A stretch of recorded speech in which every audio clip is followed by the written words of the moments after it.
ಮಾತಾಡಬೇಡ ಅಂತ ಹೇಳಿದ್ದಾರೆ. ಅವ್ರು ನಿಮ್ಮ ವಿವರ ಸ್ನೇಹ ಇದೆಯಲ್ಲ, ಅದರಿಂದ ನಿಮ್ಮ ಸ್ನೇಹದ ಮೇಲೆ ಮಾತಾಡಿದ್ದಾರೆ ಅಷ್ಟೇ. ಅವ್ರಿಗಿಂತ ಜಾಸ್ತಿ ನೀವು ಸ್ನೇಹಿತರು. ಅದು ಸರಿ, ನನಗೆ ಒಳ್ಳೆ ಸ್ನೇಹಿತ ನೀನು ಅಂತರದ ಬಗ್ಗೆ ಎರಡನೇ ಮಾತಿಲ್ಲ.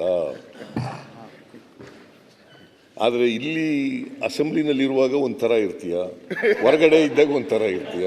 ಅದೇ ಬಂದಿರೋ ತಾಪತ್ರಯ ನನಗೆ.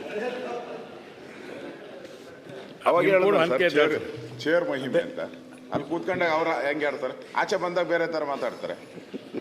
ಇಲ್ಲಿ ಕೂತ್ಕೊಂಡಾಗ ನಾವು ಹಂಗೆ, ನೀವು ಅಲ್ಲಿ ಕೂತ್ಕೊಂಡಾಗ ನೀವು ಹಾಗೆ. ಮಹಿಮೆ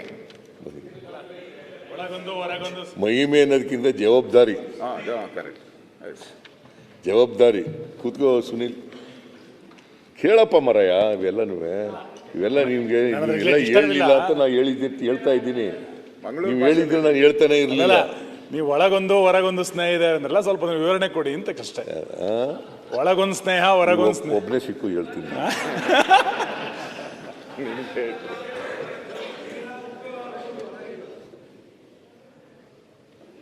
ಮಾನ್ಯ ಅಧ್ಯಕ್ಷರೇ,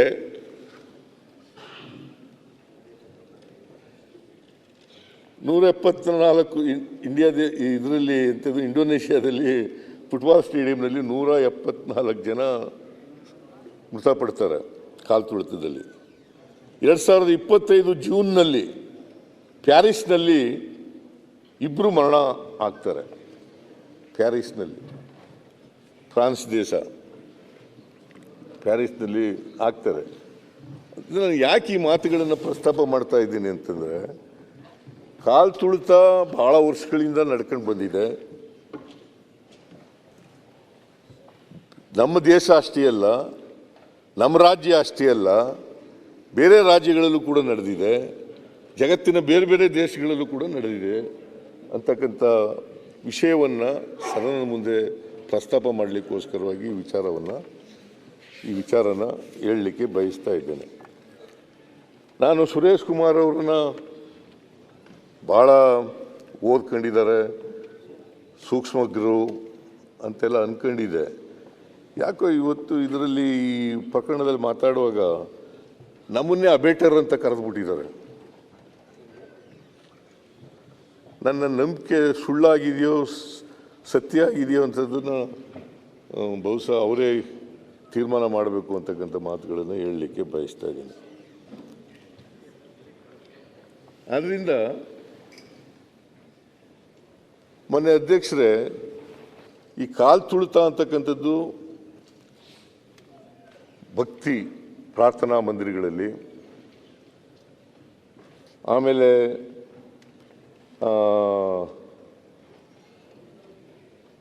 ಕ್ರೀಡೆಗಳಲ್ಲಿ, ಶೋಕ ಆಚರಣೆ ಮಾಡ್ತಕ್ಕಂಥದ್ರಲ್ಲಿ, ಸಂಭ್ರಮಾಚರಣೆ ಮಾಡ್ತಕ್ಕಂಥದ್ರಲ್ಲಿ, ಜನ ಭಯದಿಂದ ಜೀವ ಉಳಿಸ್ಕೊಳ್ಳಿಕ್ಕೋಸ್ಕರ ಓಡುವಾಗ ಇಂಥ ಸಂದರ್ಭಗಳಲ್ಲೆಲ್ಲ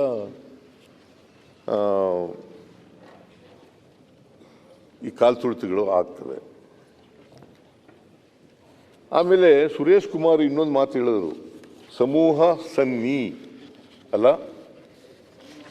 ಸಮೂಹ ಸನ್ನಿ. ಇಂಗ್ಲೀಷ್ನಲ್ಲಿ ಅದಕ್ಕೆ ಮಾಸ್ ಹಿಸ್ಟೀರಿಯಾ ಅಂತ ಕರೀತಾರೆ.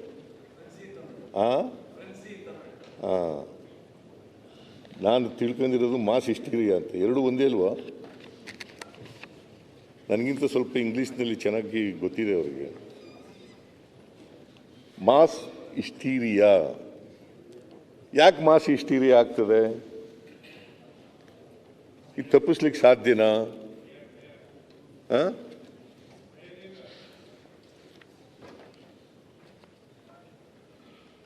ಇದಕ್ಕೆ ತಪ್ಪಿಸ್ಬೇಕಾದ್ರೆ ಚಿಕಿತ್ಸೆಗಳೇನು? ಈಗ ನೋಡಿ, RCB ತಂಡ ಇದೆಯಲ್ಲ, 18 ವರ್ಷಗಳ ನಂತರ ಗೆದ್ದಿರೋದು. IPL ಪ್ರಾರಂಭ ಆಗಿ 18 ವರ್ಷ ಆಯಿತು. 18 ವರ್ಷಗಳ ನಂತರ ಗೆದ್ದಿದೆ. ಅದರಲ್ಲಿ ಬೆಂಗಳೂರಿನವರು ಒಬ್ಬರೋ ಇಬ್ಬರೋ ಇರಬೇಕು ಅಷ್ಟೇ.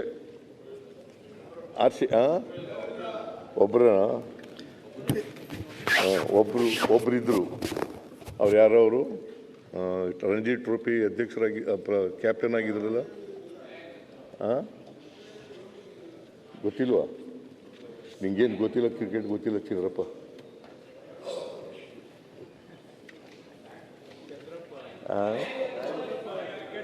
Ranji Trophy captain.